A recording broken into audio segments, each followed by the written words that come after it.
हर बार जब वह आदमी मछली के तालाब से काम करके वापस आता तो उसके पूरे शरीर पर मछली के घने कांटे जैसे निशान होते थे। हर रात उसे चाकू से उन निशानों को एक एक करके हटाना पड़ता था। एक दिन उसने अपने मालिक को मंदिर के पास अकेले बड़बड़ाते हुए सुन लिया। मालिक कह रहा था, जब इसके पूरे शरीर पर मछली के कांटे उग आएंगे तभी ये तालाब में छिपा खजाना ढूंढ पाएगा। तभी उसे समझ आया कि उसके मालिक ने उस पर जादू कर दिया था। उसने अपने शरीर से आखिरी कांटा हटाया और उस झोपड़ी से बाहर निकल गया। मैंने पीछे मुड़कर नहीं देखा क्योंकि मुझे पता था कि अगर मैं उसके तालाब के पानी को ठीक नहीं रखूंगा तो उसके पुराने तालाब ज्यादा साल नहीं चल पाएंगे। 8 साल काफी थे। कुछ दिनों बाद मैं एक पुराने तालाब के पास गया। ऊपर का पानी गर्म था लेकिन नीचे हाथ डालते ही पानी बहुत ठंडा लगा। ऊपर गर्म और नीचे ठंडा, इस तालाब के नीचे जरूर कुछ है। तभी अंकल लू वहां आ गए। उन्होंने पूछा, अरे चैन, इतनी गर्मी में यहाँ क्या कर रहे हो? अंदर आओ, पानी पी लो। मैंने कहा, अंकल लू, मुझे आपसे कुछ पूछना है। क्या बाहर वाला तालाब बिकाऊ है? मैं उसे खरीदना चाहता हूँ। अंकल लू हंसकर बोले, वो तालाब तो 5 साल से बंद पड़ा है। नीचे करीब 2 मीटर कीचड़ है, पानी भी खराब है। 2 साल पहले किसी ने उसमें मछलियां डालने की कोशिश की थी लेकिन सारी मछलियां मर गईं। अब तो वहां से इतनी बदबू आती है कि कोई उसके पास भी नहीं जाता। मैंने कहा, कोई बात नहीं, कीमत बताइए। अंकल लू बोले, तालाब मेरे भतीजे का है। 3 साल से बेचने की कोशिश कर रहे हैं लेकिन कोई खरीदार नहीं मिला।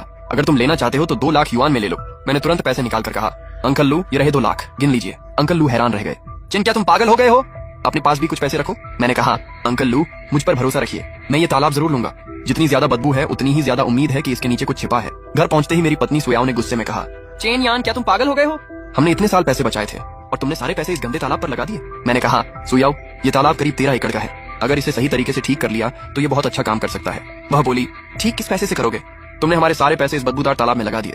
जाकर खुद देखो, नीचे 2 मीटर कीचड़ है। पानी से इतनी बदबू आती है कि मच्छर भी वहां नहीं जाते। तुम सच में सोचते हो कि इसे ठीक कर सकते हो? मैंने कहा, मैंने पूरा हिसाब लगाया है। कीचड़ निकालेंगे, पानी साफ करेंगे, फिर मछलियां डालेंगे। वो गुस्से में बोली, अभी जाकर पैसे वापस लाओ। मैंने कहा, अब नहीं ला सकता, कागज पर दस्तखत हो चुके हैं और पैसे भी दे दिए हैं। वह बोली, ठीक है, तुम अपने इस बदबूदार तालाब के साथ ही रहो, हमारा रिश्ता खत्म।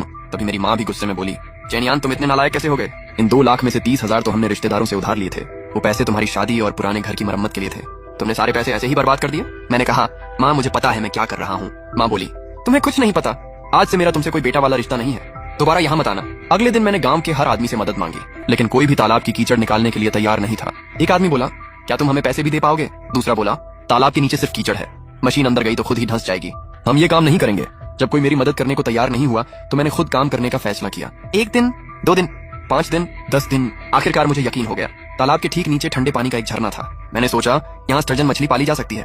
पहले तालाब साफ कर लूं, फिर देखता हूँ कौन कहता है कि ये काम नहीं कर सकता। काम करते हुए अचानक मुझे कुछ भारी चीज मिली। मैंने उसे बाहर निकाला। ये क्या है?